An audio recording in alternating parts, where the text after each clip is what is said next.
Welcome to Sports Doctor. Sports Doctor is a live presentation, so we encourage you to call into the show and ask your questions on injury, rehab, training, or technique.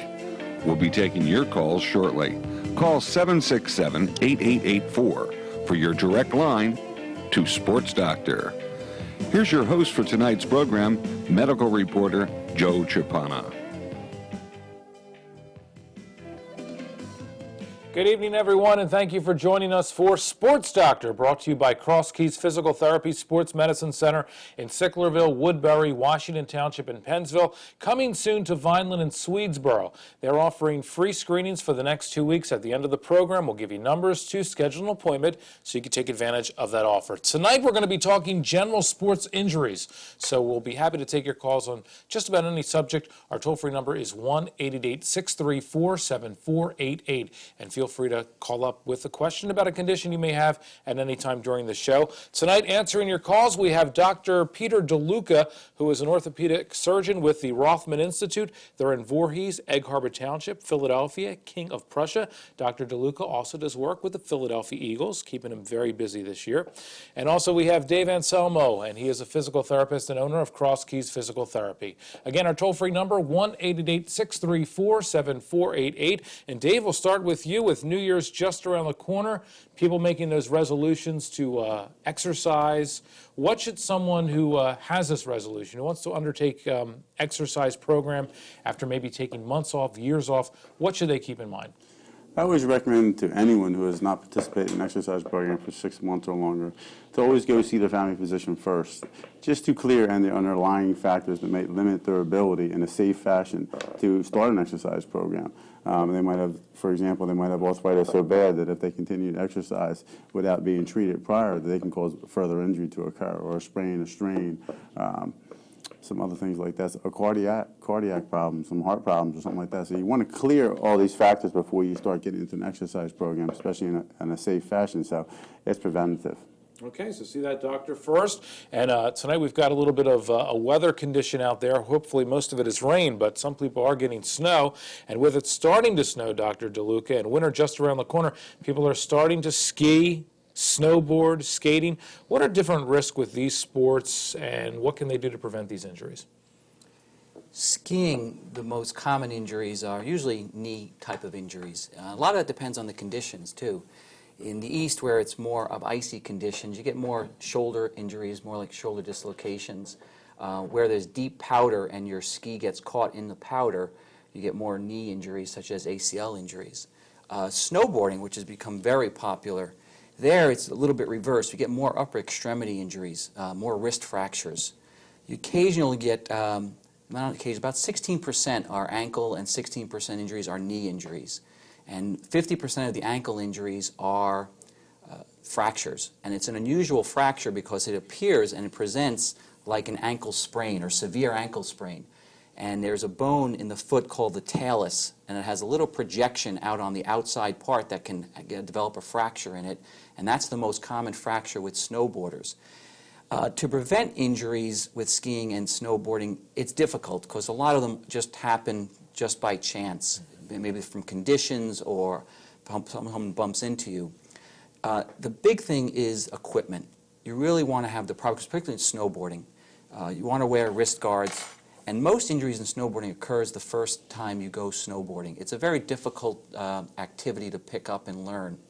So for the first time snowboarders, things you need to do is 1, wear wrist guards, 2, wear a helmet, because about 9% of the injuries in snowboarding occur with the head. The other thing you want to do is wear the right type of boot. There's 3 types of boots in snowboarding: a hard boot, a soft boot, and something called a hybrid boot. And you want to start off wearing a soft boot. What a lot of new people do is they go out and they either wear hiking boots or something called a moon boot. And there you can really get some serious ankle injuries. So the proper equipment is important. Let's talk about the knee right now. We are talking general sports injuries, so whatever you want to talk about, the knee, the back, the shoulder, our toll-free number is 1-888-634-7488. I'm going to focus in on the knee. And Dave, could you give us a brief anatomy of the knee joint? Sure. Let's go first. This is a right knee. Let's do the bone first. Okay, this is the femur. This is the tibia. This is the fibula. And this is the patella. This is superior patella tendon, inferior patella tendon. Okay, this is the lateral collateral ligament. This is the medial collateral ligament. Now let's go inside the knee. This is the lateral meniscus. This is the medial meniscus. This is the ACL, which we'll be talking more about tonight. And if we turn this around, this is the PCL right here. So that is a basic anatomy of the knee. Let's jump in with the ACL, Dr. DeLuca. We read a lot about athletes tearing this ligament. What is this ligament, and why is it so important? Any ligament connects bone to bone, and like Dave just showed you, the ACL connects the femur to the tibia, and it is one of the main stabilizing ligaments of the knee. And it comes into play when we change direction or when we decelerate. And its function is to prevent the tibia from coming forward too much and rotating in an inward direction. And when you are decelerating and changing direction, your momentum wants to pull you forward, and your ligament is preventing that from happening. Without an ACL, and you go into those type of activities, what happens is your tibia will move, and it'll feel as if your knee is going out of joint. Some people call it, my knee gives way. They used to call it a trick knee. Mm-hmm. Trick knee, sure, Yep. I remember that. What sports, Dave, do we see a lot of ACL injuries in? Well, Dr. Luki nicely explained, it's really any activity where cutting's involved. So the foot's got to be in a planted position and cutting's involved. And that's in basically football, soccer, basketball, even baseball, and rugby is a real big one as well. And then you see it in some of the other sports. I'm sure you see it in tennis as well. So it's really pretty much in any sport, like once again, where the foot's being planted and cutting is involved. All right, let's talk about treatment options, Dr. DeLuca. Someone tears their ACL, they see you. How do you treat it? A lot of it depends on their age, and the treatment of ACL injuries has evolved over the years. I would say back in the early 80s, if you weren't a professional athlete, most doctors recommended that you did not have anything done to it. And what we learned from that is that people developed other injuries. Mainly they would tear their meniscus, which then would lead to osteoarthritis. Mm-hmm. So with better techniques now, since we do it mostly arthroscopically, we're a little more aggressive and more apt to recommend surgery a little bit quicker. So in any young person that tears their ACL, I think you have to recommend that they get an ACL reconstruction. And we'll talk about what's involved in that. But first, let's go to the phone lines. Our toll-free number is 1-888-634-7488. First caller is from Wilmington. Roger, are you there? Roger, go right ahead with your call. Thanks for listening. I have a question about plantar fasciitis, which appears to be a fairly common problem, at least since I've experienced this with a lot of people that I work with too, are complaining of similar problems. We're in our 40s and 50s now, so I imagine that's probably ripe age for this problem. If you could address what causes it and some of the possible fixes for it, I'd appreciate it. Okay, Dr. DeLuca, you want to handle that one? Sure. You're right in that the age group is accurate because one of the major causes of plantar fasciitis is some degeneration of the plantar fascia at its insertion into the calcaneus or heel bone. The plantar fascia is a layer of tissue that covers the muscle. It's underneath the skin on the bottom of the foot and extends from the heel bone all the way to the ball of the foot. And as we get older, that plantar fascia starts to lose some blood supply and develop microscopic tears off the heel bone. And the body tries to repair that with inflammatory tissue, which causes pain. And eventually, you start to develop a little bone spur.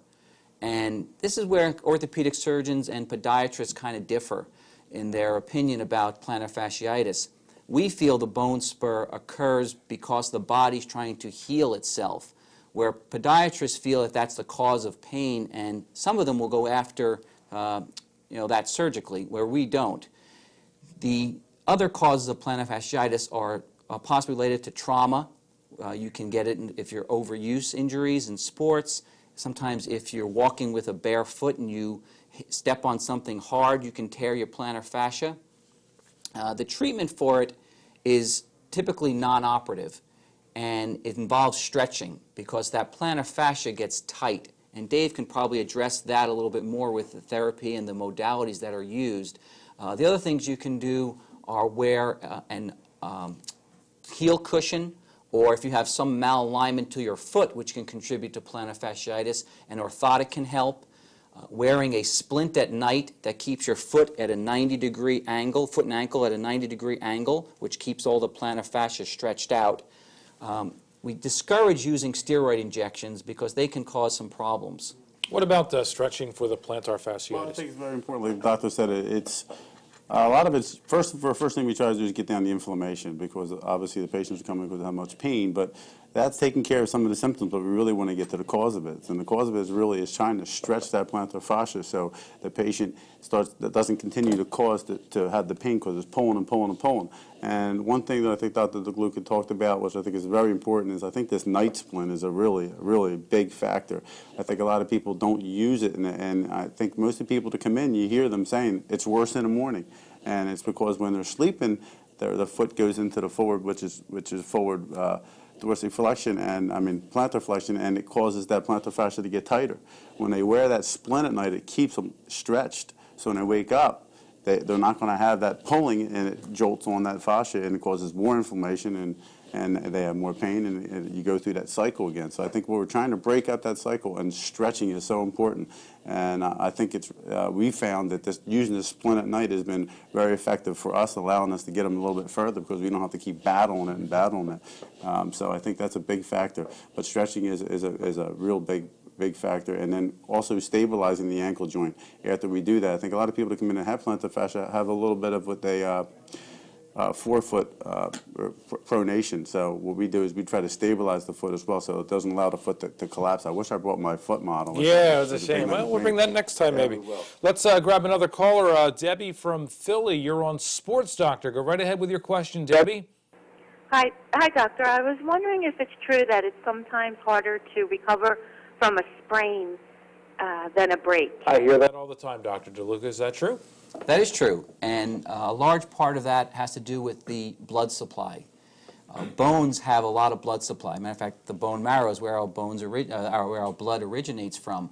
So they will heal in a more predictable manner, whereas ligaments don't have a lot of blood supply, and so they don't heal as well. In addition, when they do heal, they heal with scar tissue, not the normal tissue that the ligament's made out of. And so it doesn't have the same elasticity of it. So it gets tighter, and when the ligament gets tight, it constricts the joint, so you get more compression in the joint and a little bit more pain. Debbie, thank you for the call. Thank you for watching. Sports Doctor brought to you by Cross Keys Physical Therapy Sports Medicine Center. Another caller from Burlington this time. Mike, are you there? Yeah. Mike, go right ahead with your question. I had ACL reconstruction about a year ago, and I had torn the meniscus. I had torn the ACL completely in half, and I had the reconstruction done. And to this day, I'm still having severe pain. They said that there was a lot of arthritis in there as well, and to this day, I'm still, like I said, I have severe pain in my leg, in my knee. It's sometimes I believe like it's kind of scary to even plant my foot because it still doesn't feel secure when I do that. Okay, Dr. DeLuca? A lot of that, Dave, has to do with when you tore your ACL. Did you tear it and kind of ignore it for a while, and you had a little more episodes of instability? Because every time that knee gives way on you, you can be causing more damage to the knee. And you said they told you had arthritis, and that's probably what's happening here. Your arthritis is probably progressing. The ACL doesn't cause pain. That's an interesting point that I wanted to talk about earlier, is that you asked about indications for ACL reconstruction, and it's really instability. When your knee is unstable, and that's when you reconstruct an anterior cruciate ligament. Some people get pain from other sources, like a meniscus tear or arthritis, and it's not from their ACL. And when you reconstruct an ACL, you have to tell the patient beforehand, if you know that they have those pre-existing conditions, that they're still going to have pain. They'll have a stable knee, but they'll have pain. And in your case, you might be having these difficulties from your arthritis.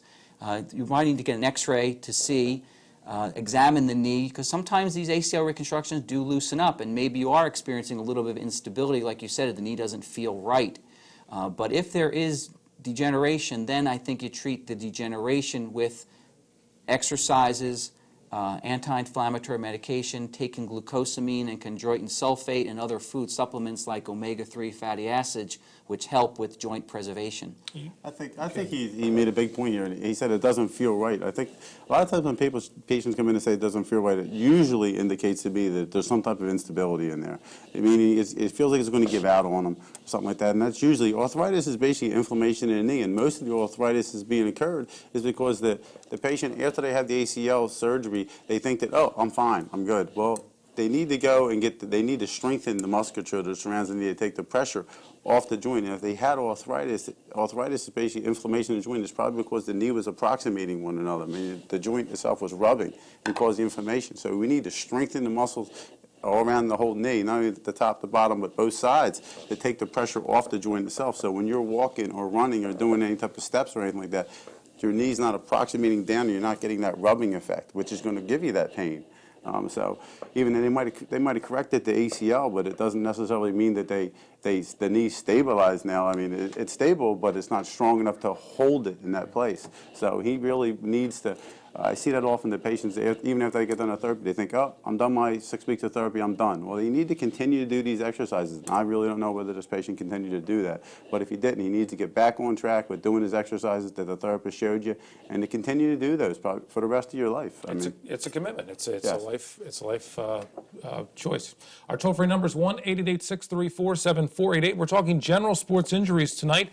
We've got Mike from Mount Ephraim on the line. Mike, go right ahead with your question. Mike, are you there? Hello, Mike. Mike from Mount Ephraim. Well, anyway, we'll come back to Mike when we can. Our toll-free number, 1-888-634-7488. We were talking about, well, before we get back to that, we have Doris from Vineland. Doris, are you there? Yes, I am. Go right ahead with your question, Doris.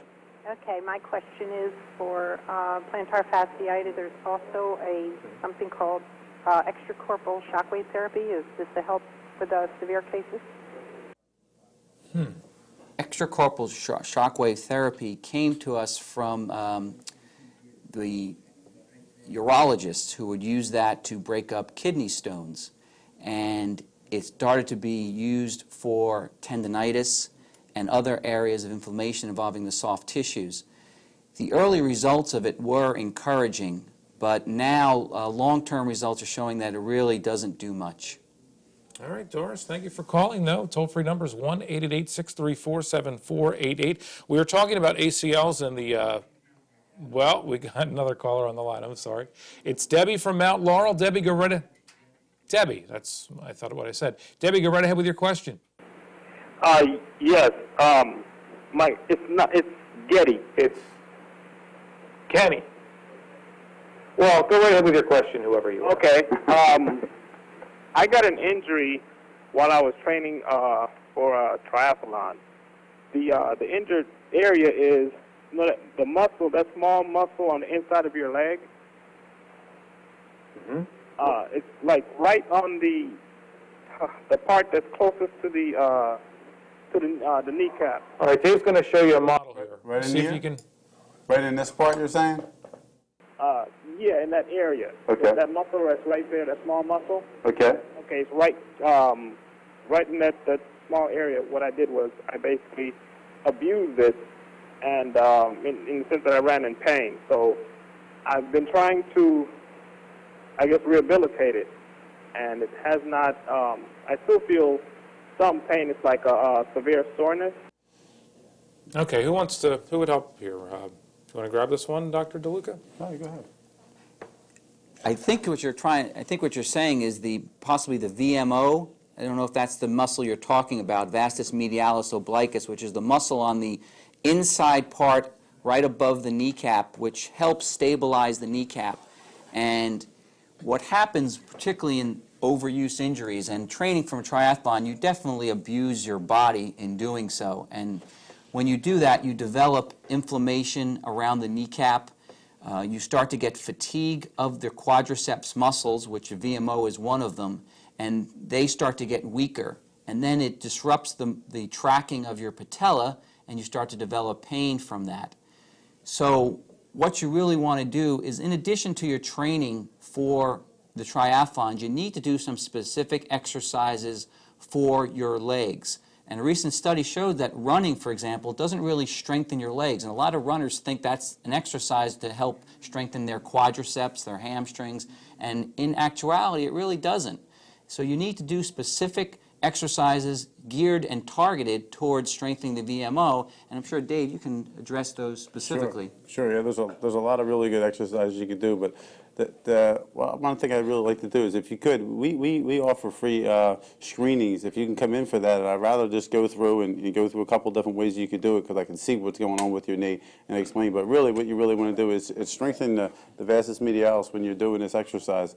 It's really kind of tough to explain to you over the lines here. So if you can come in on one of our offices, Joe will go through it at the end of the show and set up an appointment. We'll gladly go through it with you. I mean, obviously, like I said, it's free. So actually, we got some of the numbers up there now. You see Woodbury, you see Pennsville. So jot these down when you see them throughout the course of the show to take advantage of that free screening offer from Cross Keys Physical Therapy. All right, we've got Alan to talk to from Broomall next. We'll also take your call as well. Our toll-free number is 1-888-634-7488. General sports injuries tonight on Sports Doctor. More right after this.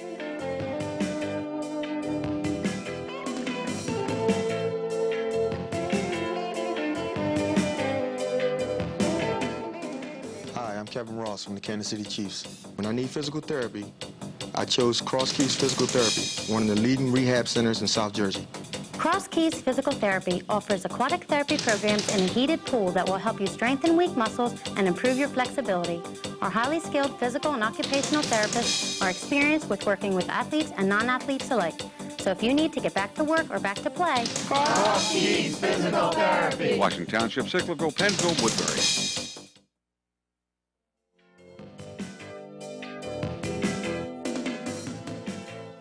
Just checking my VMO there a couple of minutes ago. Our toll-free number is 1-888-634-7488. You're watching Sports Doctor. We're talking general sports injuries tonight. With us answering your phone calls, Dr. Peter DeLuca, who's an orthopedic surgeon. He's with the Rothman Institute and also team orthopedist with the Philadelphia Eagles. And we've got Dave Anselmo as well. He is a physical therapist and owner of Cross Keys Physical Therapy. He is offering a free screening offer from Cross Keys, and you'll see numbers for the centers throughout the course of the program. Feel free to jot those numbers down to take advantage of that free screening offer. Right now, though, if you want to call us with a question about a condition you're experiencing, 1-888-634-7488. We have Alan from Broomall. Alan, thank you for calling. What can we do for you tonight? Well, I have a long-standing problem with the knee. It started when I was a lot younger from a skiing accident and playing a lot of tennis. I ended up having a knee replacement about 2 years ago.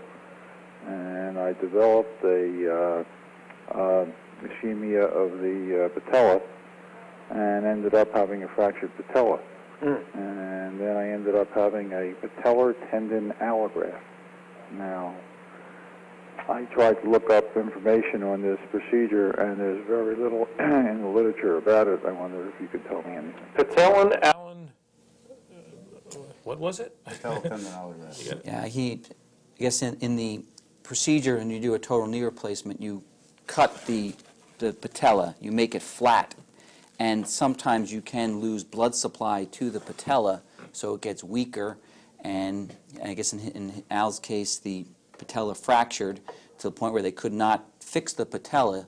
So what they did is they tried to reconstruct what we call the extensor mechanism, which is, as Dave pointed out earlier, the suprapatellar tendon, or some people call it the quadriceps tendon, the infrapatellar tendon or patella tendon, and the kneecap itself. All those three structures are called the extensor mechanism.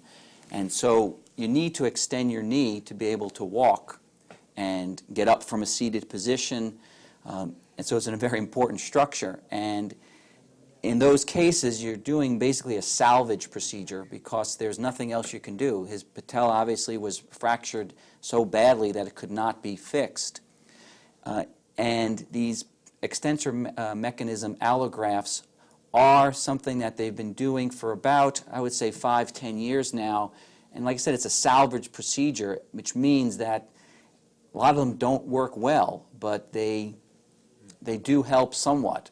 They're not perfect, but it's better than nothing. I guess and There's a couple of people in Philadelphia that are doing them. Not many around the country are doing them. All right. Well, thank you for explaining that. Thank you for the phone call, Alan. Let's talk to Joe from Southampton. Joe, go right ahead with your question on Sports Doctor. How's it going, guys? I just had a question. I had I'm sorry. It was ACL. Oh, Joe, are you there? No, I don't think we could talk to Joe, unfortunately. But seemed to have a question about ACL. We've got about 2 minutes left, though. Talk about rehabilitation from the ACL surgery, Dave. Well, I mean, the ACL reconstruction, I mean, obviously it's a pretty involved surgery, so I think recuperation, it really depends a lot on what type of shape the patient is prior to having the surgery. Obviously, we know the athletes rehab back faster, and people, for some reason, are totally amazed at that, but it's pretty obvious why. The soft tissue is a lot healthier.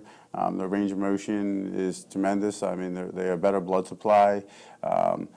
Their tone, muscle tone is much better, so they're going to rehab back better. But the average person for rehab back is usually every bit of 6 months to get them back to where they need to be. And a year is more than likely to get them back to being 100% in their sport. Okay, we're going to put the numbers for the various centers of Cross Keys Physical Therapy Sports Medicine Center. As we said during the course of the show, they're offering free screenings. And to take advantage of this offer, you just need to call one of these numbers, schedule an appointment. Choose the one closest to you. In Sicklerville, it is 856-728-1900. Washington Township, 856-374-3707. Woodbury, 856-853-0988. And Pennsville, 856-678-8000. Don't forget to come into Vineland and Swedesboro, too. I want to thank Dr. Peter DeLuca for joining us. He's with the Orthopedic, or with Rothman Institute. The number there is 800-321-9999. And they're in Voorhees, Egg Harbor Township, Philadelphia, King of Prussia. Also, Dave Anselmo, physical therapist and owner of Cross Keys Physical Therapy. Until next time, I'm Joe Chipana. Stay well.